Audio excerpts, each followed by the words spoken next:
एक औरत जैसे ही जंगल वाले घर लौटी तो उसके होश उड़ गए। खिड़की पर दो बच्चों के कट्टे सिर रखे थे और उनके शरीर गायब थे। वह चीख पड़ी, समझ नहीं पा रही थी कि इतना वहशियाना काम कौन कर सकता है। वह एक अकेली माँ थी, अपने 3 बेटों के साथ पहाड़ी इलाके में रहती थी। बड़ा और मंझला बेटा अक्सर छोटे को तंग करते रहते। उस दिन तीनों बच्चे बाहर गए थे और माँ अकेले घर पर काम कर रही थी।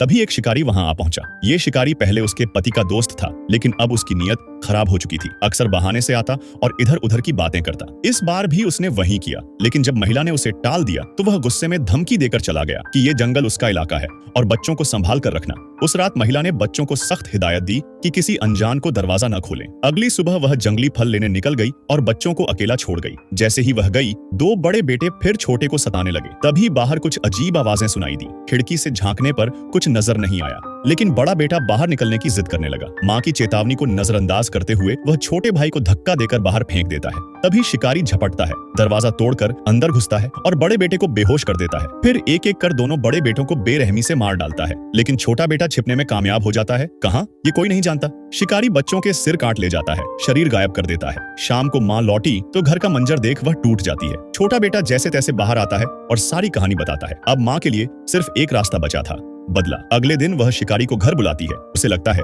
कि महिला अब मान गई है। वह खुशी खुशी घर आता है, खाता पीता है और जैसे ही वह महिला को छूने की कोशिश करता है, फंस जाता है। वह कुर्सी दरअसल एक जाल थी। अगले ही पल शिकारी आग की लपटों में घिर जाता है, लेकिन इतना काफी नहीं था। महिला एक बड़ा पत्थर उठाती है और उसके सिर पर दे मारती है। उस दिन उस घर में इंसान के रूप में एक राक्षस का अंत हो गया। पर असली सवाल अब भी हवा में तैर रहा था। क्या वो शिकारी अकेला था